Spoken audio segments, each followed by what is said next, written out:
कवि सम्मेलन और मुशायरे की लेटेस्ट वीडियो देखने के लिए आप नमोकार चैनल को सब्सक्राइब जरूर कीजिए और वीडियो को सबसे पहले देखने के लिए बेल आइकन पर क्लिक करना ना भूलें। हमारे मंच पर भी एक बाबा हैं, वे आए और वो बताएं कि फीता कटने के बाद वो किस प्रकार का गाना गाते हैं। बहुत दूर से मोदी नगर से आए हैं ये गायक जो जिनका नाम बलबीर सिंह खिचड़ी है। मैं चाहता हूं कि बलबीर सिंह खिचड़ी जी आएं और अपना गाना गाकर बताएं कि वो किस तरीके के गाने गाते हैं। बहुत जोरदार तालियों के साथ बलबीर सिंह खिचड़ी जी का स्वागत करें। मैं वर्तमान टिकैत जी को प्रणाम करता हूं और उनसे भी बड़े टिकैत जी को श्रद्धांजलि देता हूं और शेखर भाई के नाजायज पिता आप बहुत समझदार हैं आदरणीय नारायण दत्त तिवारी जी को प्रणाम करता हूं। बहुत अच्छे। और शेखर भाई फिजा को जन्नत अता कराने वाले आप समझ ही रहे होंगे, मैं उन्हें भी प्रणाम करता हूं और आप सबको प्रणाम करता हूं और निवेदन करता हूं अपना गाना सुनाता हूं।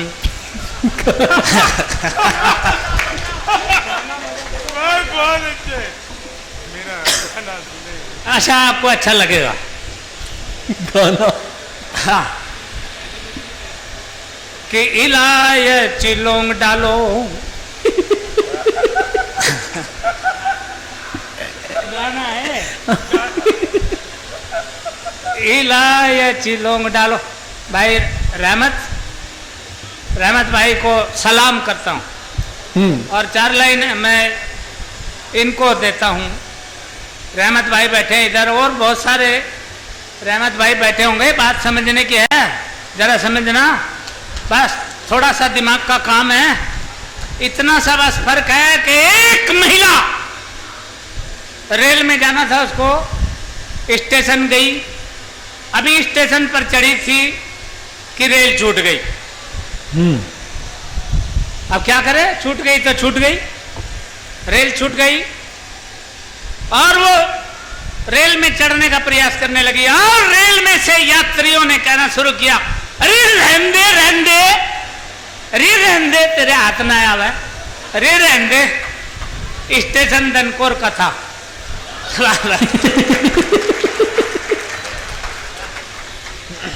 रहमत भाई सुनना, अरे रहने दे तेरे से ना पकड़ी जावे।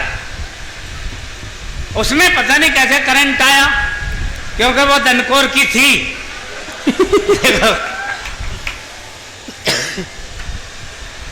वो भाग के आखिर पिछले डब्बे में चढ़ी गई और चढ़ते ही सब सवारियों ने कहा, क्या कमाल की औरत है, क्या कमाल की औरत है। और उस औरत ने कहा, अरे बेवकूफो, कमाल तो मेरा देवर है, मैं तो जमाल की औरत हूं।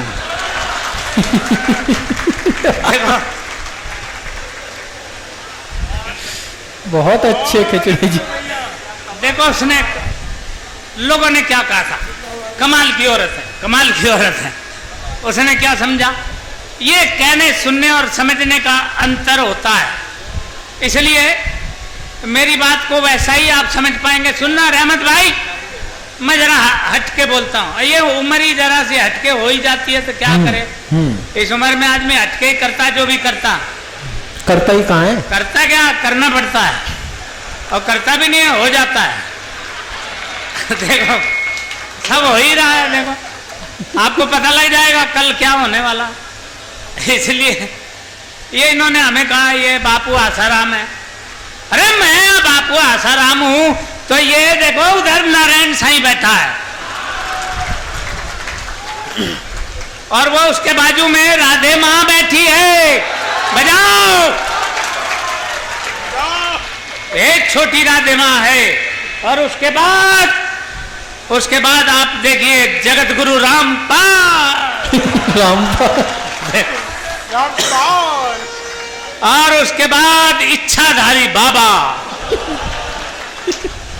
और उसके बाद ये अभी गुरु नहीं बना है, हाँ। अभी शिष्य है। उसके बाद बाबा भीमानंद, आप देखिए उसके आगे बाबा नित्यानंद। और इसलिए तो मुझे ये लिखना पड़ा। मैं कहना ये चाहता हूँ, वो किसी और ने लिखा, बहुत अच्छा लिखते कई लोग, और वो लिख गए, मैं क्या करूँ इसमें, वो लिख गए तो इसमें मेरा क्या कसूर है। और लिखा उन्होंने अच्छा, रहमत भाई सुनना, कि मस्जिद तो बहुत बना ली है।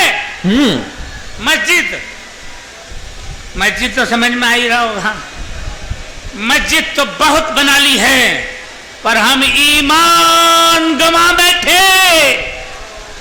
मंदिर तो बहुत बनाए हैं, पर हम भगवान गंवा बैठे। बहुत अच्छे, वाह वाह वाह, शानदार। वाह वाह वाह वाह। मंदिर तो बहुत बनाए हैं, पर हम भगवान गंवा बैठे। अरे सरहद जब जब भी बचती है, नुकसान सभी का होता है। वो हिंदुस्तान गंवा बैठे, हम पाकिस्तान गंवा बैठे। बहुत अच्छे, आए हाय, वाह वाह वाह।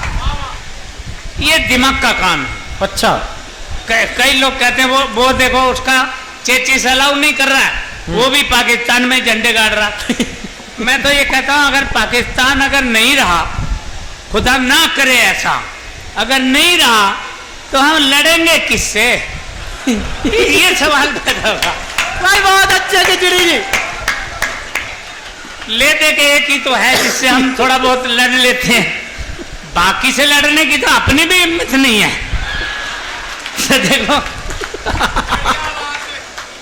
ये लड़ाई भिड़ाई चलती रहे, ये मनोरंजन है, ये बहुत अच्छा है, चलता रहे। और आपका तो क्षेत्र बड़ा धार्मिक है, ये जो धनकोर का क्षेत्र है, क्योंकि ये गुर्जर बाहुल्य क्षेत्र है, और गुर्जर का तो आपने सुना ही होगा, गुर्जर आरक्षण भी पटड़ियों के नीचे ढूंढते हैं। देखो भाई बहुत अच्छे। ये सिर्फ खोज की गुर्जरों ने आरक्षण को भी रेल की पटरियों के नीचे से लाए निकाल कर, ये दिमाग का काम था। देखो, अरे गुर्जर भाई बजा दो, तुम्हें तो और आता ही क्या है, बजाना ही तो आता, बजाओ। ये दिमाग का काम है। इसलिए कहता हूं यूं कि अरे भैया कोई बढ़िया सी चीज तो नहीं ले रहा, अरे ले जा, हमारे बिना किसी को नहीं देना, सबसे पहले हम इधर ले गया जो अच्छी चीज हो। ये दिमाग का काम है बेटा, आप जाना ही नहीं उधर, बस टिकट साहब को दे दिया, बहुत है इतना। अब ज्यादा हैवी तो नहीं माल, देखो उतना ही ले। हाँ सुनिए, अब हो जाइए तैयार, जरा खोलिए अपना हाथ, के इलायच लौंग डालो कैसी भी सुगंधी किंतु। हाँ रहमत भाई सुनो, हाँ मेरा रख दे, अरे मेरा रख जा, मैं आ रहा हूँ वहीं, रख दे मेरा, शाबाश, आयुष्मान आयुष्मान भाव, रख दे मेरा उधर। ऐसे मत सोचना बुढ़ापा है तो मेरी नजर खराब हो गई है। हाँ कई लोग कह देते हैं टिकैत साहब, कई लोग हमें कह देते हैं कि तुम तो अब बूढ़े हो गए, बाल सफेद हो गए, तो तुम्हारा तो अब क्या गारंटी पीरियड से बाहर हो गए। तो हम ऐसे बताते हैं, कहना पड़ता है ये, अरे दिल जमा हो तो बेबसी कैसी, रे सफेद बालों की तो ऐसी की तैसी।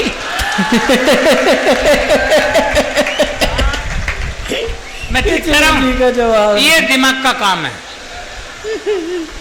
हाँ इलायची लौंग डालो कैसी भी सुगंधी किंतु पान छालियों के बिना अच्छा नहीं लगता।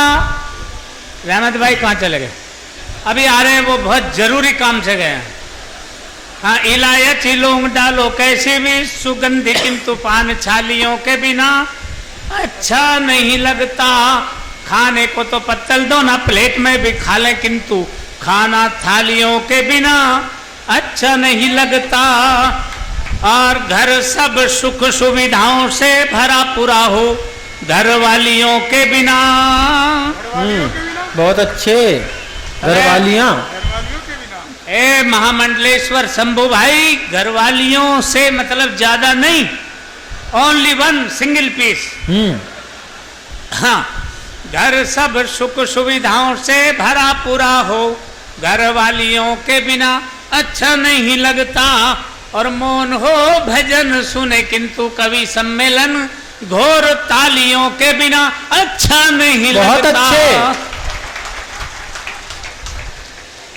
सर हो जाऊं शुरू कहूं?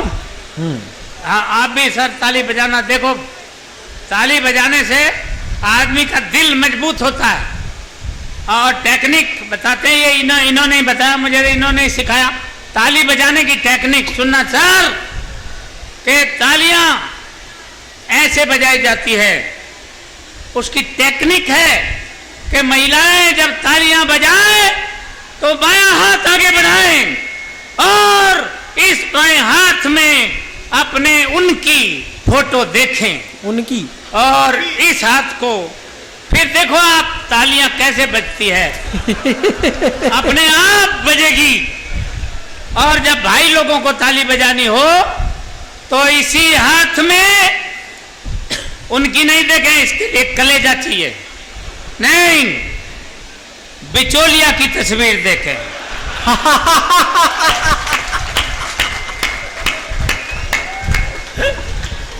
जिसने शादी कराई सारी फसाद की जड़ तो वही है। अब फिर देखो आप कैसे ताली बजेगी, अपने आप बजेगी। अब सुनना, शुरू करता हूं अपना गीत। कि मैं नहीं कहता कि तुम पूजो किसी भगवान को, मैं नहीं कहता कि तुम पूजो किसी भगवान को। क्यों? क्योंकि 33 कोटि भगवान तो हमारे हिंदुस्तान में पहले से ही थे, प्लस 460 रेडीमेड भगवान अब हैं। कोई चैनल खोलो, हर चैनल पर एक ना एक भगवान विराजमान। पिछले दिनों कुछ भगवान हमारे बीच नहीं रहे, अर्थात गए। कुछ भगवान पिछले दिनों जेल चले गए। भगवान आसाराम, भगवान जगत गुरु रामपाल और बाकी भगवान कल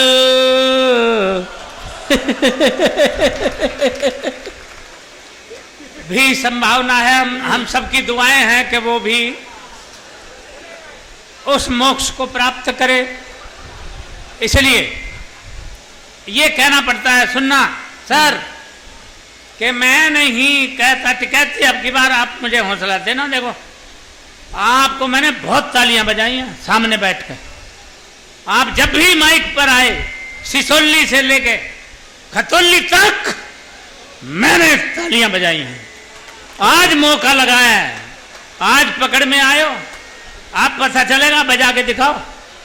देखो, कि मैं नहीं कहता कि तुम पूजो किसी भगवान को, चर्च मंदिर मस्जिद गुरुद्वारा या की शमशान को, और चाहते हो घर के वो भगवान तुमसे खुश रहे, तो हंसाओ फिर किसी रोते हुए इंसान को।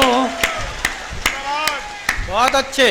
तो हंसाओ फिर किसी रोते हुए इंसान को। अरे हमारी कविताएं सुनकर लोग जानना चाहते हैं, खिचड़ी तुम कितने पढ़े लिखे हो, तो बताना पड़ता है। अरे ये ना पूछो हम कितने पढ़े लिखे हैं, बल्कि ये पूछो कि हम कैसे पढ़े हैं। ये जानना चाहते लोग। सुनना सर, भाई साहब इधर एक नजर, इधर सर, मेरी दुकानदारी जरा खराब हो जाएगी। सर लोग जानना चाहते हैं आप कितने पढ़े लिखे हैं। मैं कहता हूं ये ना पूछो हम कितने पढ़े लिखे हैं, बल्कि ये पूछो हम कैसे पढ़े हैं। लोग यही जानना चाहते, चलो यही बताओ कैसे पढ़े हो, तो बताना पड़ता है। आजकल के बच्चे स्कूल जाते हैं, school rickshaw, school van, school bus, नहीं तो जुगाड़। जिन दिनों हम पढ़ते थे न वैन थी, न रिक्शा, न बस, पैदल जाना पड़ता था, किंतु हम इतने होनहार थे, कभी अपने स्कूल पैदल नहीं गए, बल्कि हमारे हेडमास्टर साहब 4 जवान लड़के भेजते थे हमें बाइज्जत लीवा लाने के लिए। वो 4 जवान लड़के खोजते हुए हमारे घर पे जाते, हम घर पे मिलते ही नहीं थे। क्यों? क्योंकि हम पैदाइशी प्रकृति प्रेमी थे। तो कहाँ मिलते? प्रकृति के सानिध्य में, अर्थात खेतों में, खलिहानों में, बागानों में या नदी किनारे। अगर गलती से कभी शहर में आ भी गए तो शहर की ऐतिहासिक इमारतों का अवलोकन करते हुए पाए जाते थे, या तो अंदर या तो बाहर, जैसे रेलवे स्टेशन, बस अड्डा और पिक्चर हॉल, या तो अंदर या तो बाहर। वो 4 जवान लड़के खोजते हुए वहीं पर जाते, बाअदब 2 हमारे पैर पकड़ते और 2 हाथ जमीन में पांव नहीं लगने देते थे, सीधे उठाकर स्कूल में फेंकते थे। स्कूल में भी हम किताबें पढ़ने में ज्यादा इंटरेस्ट नहीं रखते थे, क्योंकि हम प्रैक्टिकल आदमी थे।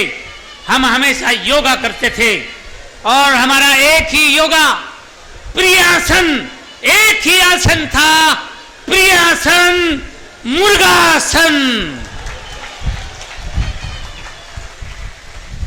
सर टिका जी, आपने कभी किया मुर्गासन? नहीं किया होगा। देखो मुर्गासन, ये आपने किया शंभू? देखो इन्होंने किया शंभू, और ये बाद में आपको सिखाएंगे भी, करके दिखाएंगे मुर्गासन। फिर भी उसके बावजूद हमने 10वीं क्लास में 3 बार बड़े अच्छे नंबरों से फेल हुए। सर 3 बार बड़े अच्छे नंबरों से फेल हुए। उसके बावजूद हमारे प्रिंसिपल सर ने हमारे सम्मुख बड़े आदर और सम्मान के साथ दोनों हाथ जोड़े थे। देखो हाथ भी 2-3 तरह से जोड़े जाते हैं। अच्छा, एक तो यूं जोड़े जाते हैं, उन्होंने यूं नहीं जोड़े थे, उन्होंने हाथ जोड़कर हमसे निवेदन किया था, ऐसे हाथ जोड़े। प्रिंसिपल ने हाथ जोड़े और निवेदन किया, हे महाप्रभु अब हम पर दया करो। तब हम उन पर दया करके ससम्मान अपने घर वापस आए थे।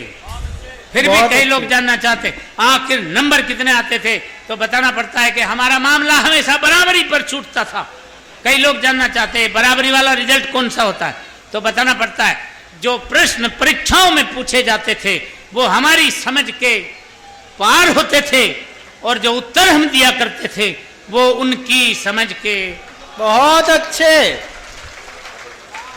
हमें आज तक याद है कि संस्कृत का प्रश्न पत्र था और प्रश्न आया था, विद्या धनम सर्वधनम प्रधानम। इस श्लोक का हिंदी अनुवाद लिखो। तो टिकैत साहब मैंने लिखा था कि विद्या के लिए ऊपर से जो भी धन आता है वो सीधा प्रधान जी के खाते में चला जाता है।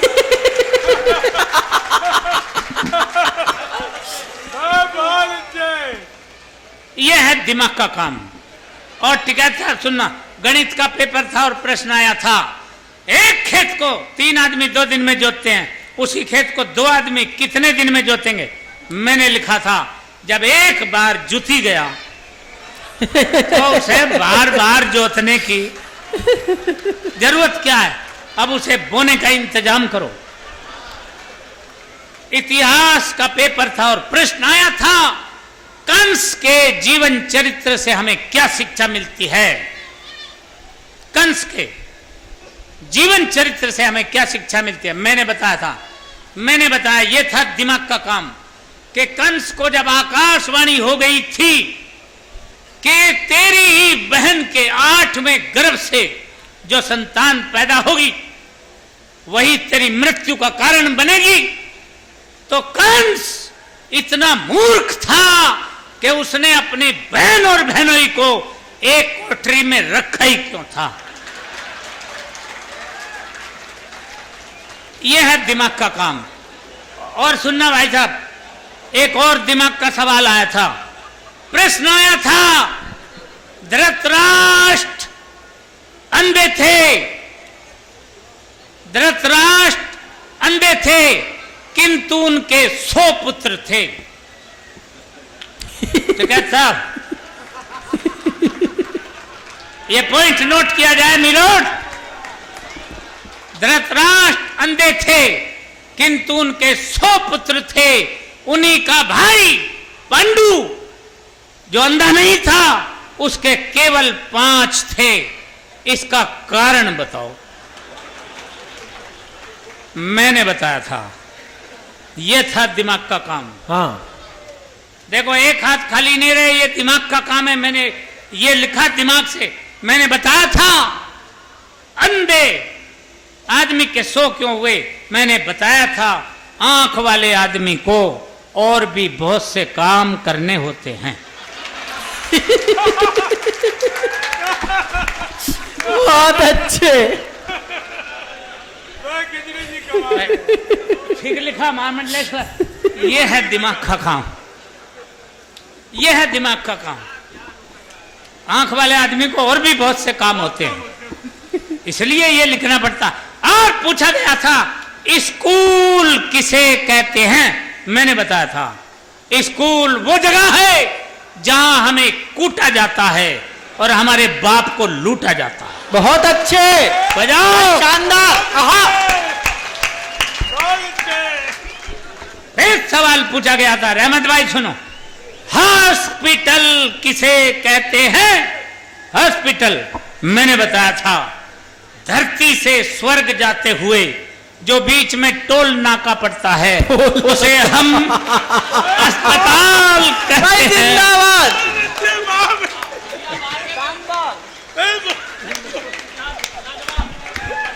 भाई खिचड़ी जी कमाल कर दिया आपने। ये दिमाग का काम। बाबा बाबा निकला। देखो ये बाबा कहते हैं हमको और हंसी उड़ाते हैं। अरे सुनो तो, ये रहमत भाई शेर सुनना जरा। शेर जी, भाई। शेर गा के सुनाएंगे। देखो विनीत भाई हंसी उड़ा रहे हैं, देख लो आप गवाह हैं मिलोट। अगर मैंने कुछ भी लिखा है और ये तुम्हें शेर जैसा लग जाए तो मुझे ताली बजा के बताना ये बाबा क्या करते हैं। जी सुनना रहमत भाई, आपकी तवज्जो चाहूंगा। फिर वही बात आ गई, तवज्जो है आपके पास तो दे दियो तुम जरा। मुझे मालूम है आपके पास, इसीलिए मांगे तो उसी से जिसके पास हो। अरे आदमी क्या कर रहा है, मांग वहां से रहा जहां है ही नहीं। पति अपनी पत्नी से प्यार मांग रहा, वो कह रहा अब तुम वो नहीं रही, पहले वाली नहीं रही, अब तुम मुझे वो प्यार नहीं करती। पत्नी भी कह रही है अब तुम वो नहीं रहे। अब क्या हो गया इन्हें, मैं हमसे कह के देखो कोई।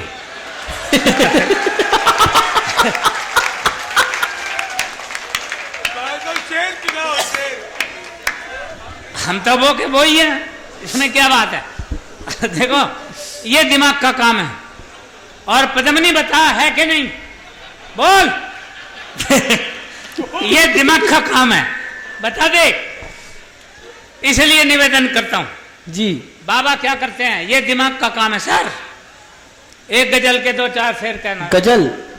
अरे भाई साहब गजल कहो हजल कहो, हाँ कुछ तो होगी। कछु कह लो। हाँ देखो तो, अगर हो जाए तो रहमत भाई ठीक ठाक बताना। बाबा क्या करते हैं, ये तो हंसी उड़ा रहे हैं, लेकिन मैं आपको बता रहा हूं, आप समझेंगे ये पीड़ा कल सारी दुनिया समझेगी। कल का दिन बहुत महत्वपूर्ण है बाबाओं के लिए। देखो जो टीवी देखते होंगे उन्हें मालूम होगा, कल का दिन बहुत महत्वपूर्ण है। मुझे कोई खतरा नहीं है, मैं अपनी जगह ठीक हूं। हाँ सुनो कि अंधों को आंखें, भाई गजल के महारथी बैठे भाई पवन दीक्षित भैया जी, बहस देखो जरा। ये है हाँ कि अंधों को आंखें बहरों को कान देते हैं, अंधों को आंखें बहरों को कान देते हैं, बाबा जी बंध्याओं को संतान देते हैं। बहुत अच्छे। दिमाग का काम है। और सुनना टेक्निकल शेर, देखना भाई, टेक्निकल। टेक्निकल के हाई टेक संचार क्रांति के वैज्ञानिक युग में, अच्छा, हाई टेक संचार क्रांति के वैज्ञानिक युग में अनपढ़ बाबा पढ़े लिखों को ज्ञान देते हैं। बहुत अच्छे, आए हाय। अनपढ़ बाबा पढ़े लिखों को ज्ञान देते हैं, बाबा जी बंध्याओं को संतान देते हैं। और देखना कहां से खोज के लाया हूं कि जर जोरू और जायदाद का अधिग्रहण कर लेते। बात समझ में आ रही है? अरे धनकोर वालों का तो बहुत अधिग्रहण हुआ। गुजरों का तो सारा ही अधिग्रहण हो लिया, इसलिए आप तो अधिग्रहण को तो बिल्कुल समझ लेंगे कि जर जोरू और जायदाद का अधिग्रहण कर लेते, बाबा सपनों में सोने की खान देते हैं। वाह। बाबा जी बंध्याओं को संतान देते हैं। और सुनना, गहराई से लाओ निकाल के कि वाक जाल में फंसा के बाबा, वाक जाल में फंसा के बाबा मन बुद्धि हर लेते और धोखा भक्तों को बनकर भगवान देते हैं। बहुत अच्छे। धोखा भक्तों को बनकर भगवान देते हैं और तन मन धन सर्वस्व समर्पण जो चेले कर देते, तो खिचड़ी बाबा उनको ही वरदान देते हैं। खिचड़ी बाबा उनको ही वरदान देते हैं। और रहमत भाई के नाम एक शेर, एक मतलब और एक शेर अर्ज करता हूं कि करता हूं कितना काम पसीनों से पूछिए। कई लोग हमें जानना चाहते हैं आप करते क्या। एक तो यही पूछ रहा था तुम कविता कैसे लिखते हो। मैंने कहा कविता मैंने आज तक नहीं लिखी। बोला फिर चोर हो। अरे हमने कहा चोरी किसकी करें, आज तक किसी ने भी न लिखी। अच्छा। बोला सारे कवि चोर ही हैं। मैंने कहा चोरी किसकी करे, कोई कवि कविता लिखता ही नहीं। फिर बोला फिर कहां से आती है। हमने कहा कविता लिखी नहीं जाती है, कविताएं उतरती है। उसने बहुत अच्छा सवाल किया। उसने कहा फिर हम पे क्यों नहीं उतरती। सवाल अच्छा था, जवाब भी अच्छा होना चाहिए। तो हमने कहा बंदूक हवाई जहाज केवल हवाई अड्डे पर ही उतरते हैं। समझ लो, सब जगह थोड़े ना उतरती कविता। हवाई जहाज केवल हवाई अड्डे पर ही उतरते हैं। इसी प्रकार कविताएं केवल कवियों पर ही उतरती हैं। तो कई लोग पूछते हैं आप क्या काम करते हैं। अब सुनना, अपने सम्मान में एक मतलब एक शेर कहता हूं। पवन भाई, करता हूं कितना काम पसीनों से पूछिए, चलती हुई दिन रात मशीनों से पूछिए। करता हूं कितना काम पसीनों से पूछिए, चलती हुई दिन रात मशीनों से पूछिए। और बहुत महत्वपूर्ण शेर सुनिए कि 62 की बाली उम्र में, 62 की बाली उम्र में। बहुत अच्छे है भाई साहब, है नेचुरल सीन है। 62 की बाली उम्र में बच्चे फकत 42 कुल। फकत का मतलब ही यही होता है आर्यपुत्र। देखो उसको पता ही नहीं, उर्दू नहीं पढ़ा ना। हाँ। 62 की बाली उम्र में बच्चे फकत 42, बस उनके नाम उन्हीं कमीनों से पूछिए। कमाल है। किस किस के नाम याद रखें। इसलिए एक शेर और कहता कि गुलशन में कैसे कैसे आई हैं ये बहारें, गुलशन में कैसे कैसे आई हैं ये बहारें। बीवी है 3 मेरी, तीनों से पूछिए। बहुत अच्छे। बीवी है 3 मेरी, तीनों से पूछिए। ये है दिमाग का काम। इसलिए सर एक कविता सुनाने की कोशिश करता हूं कि गलती से 2 चोर कवि सम्मेलन में आ गए। बहुत अच्छे। उंगली ठीक जगह करो। नहीं, पीछे बैठे थे वो। हाँ। आप गलत समझ रहे। ये देखो कहा जा रहा है क्या, समझा क्या जा रहा, सुना कुछ और ही जाता, समझा कुछ और ही जाता। हाँ। एक वो आया था जनगणना अधिकारी, उसने आके पूछा था, एक महिला से आके पूछा था, बहन जी आप बताइए क्या 36 के बाद भी बच्चे पैदा करने चाहिए? उस महिला ने कहा नहीं नहीं 36 बहुत है, इससे ज्यादा नहीं करना चाहिए। वो क्या पूछ रहा है, वो क्या बता रही है, कहा कुछ जाता है, सुना कुछ जाता है, समझा कुछ जाता है, आदमी मरने लग रहा।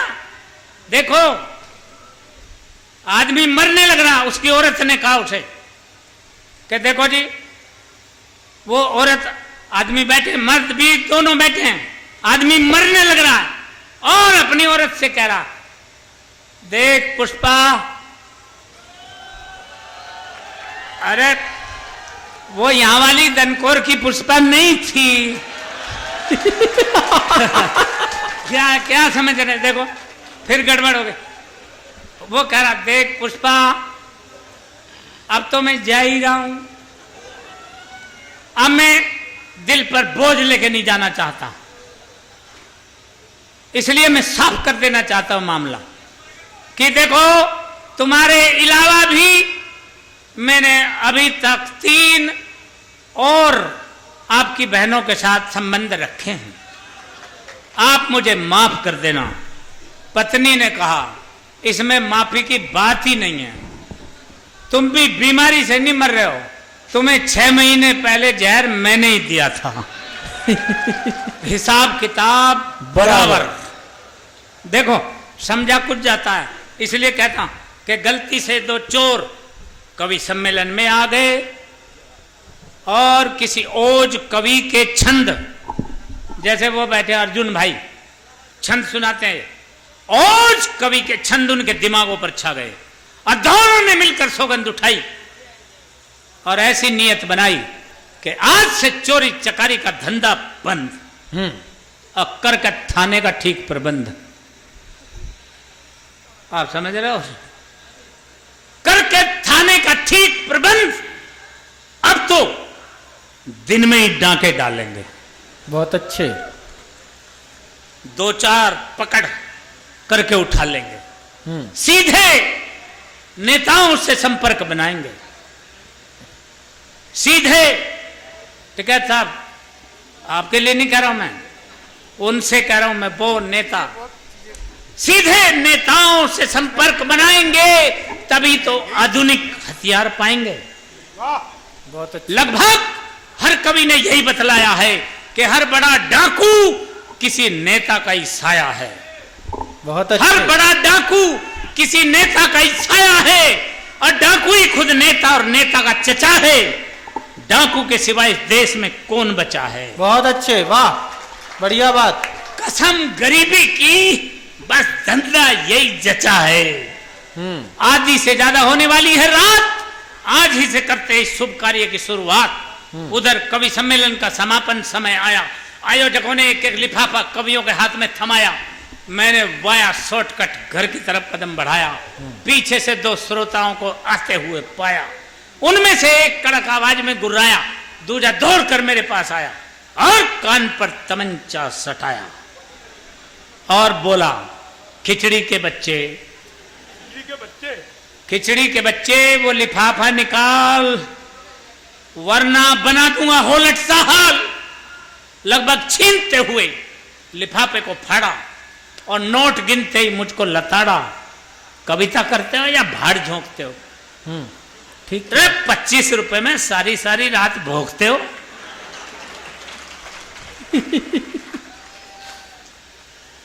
रात्रि का 1 बजा है, तुम्हारी यही सजा है, तुम्हें बिन पीटे छोड़ रहे हैं, ये हमारी भलाई है, वरना तुमने मुफ्त में रात खराब कराई है। बेचारों को बड़ी हानि पड़ी, मुझे शर्मिंदगी उठानी पड़ी कि निर्वस्त्र कैसे घर जाऊं, बीवी बच्चों को किस मुंह से आवाज लगाऊं। सहसा कभी मन में एक युक्ति आई, मैंने बाउंड्री वाल पर छलांग लगाई। कमबख्त पड़ोसी जाग पड़ा, डंडा लेके भाग पड़ा। पीछे से एक जमाया, चोर चोर का शोर मचाया। हल्ला पड़ गया भारी, कच्छा बनियान धारी। बहुत अच्छे। हल्ला पड़ गया भारी, कच्छा बनियान धारी। पड़ोसियों ने मेरे ही घर में पीटा, कमबख्तों ने गली में घसीटा।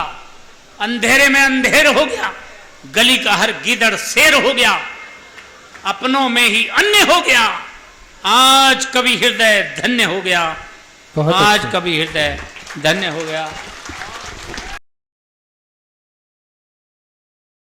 कवि सम्मेलन और मुशायरे की लेटेस्ट वीडियो देखने के लिए आप नमोकार चैनल को सब्सक्राइब जरूर कीजिए और वीडियो को सबसे पहले देखने के लिए बेल आइकन पर क्लिक करना ना भूलें।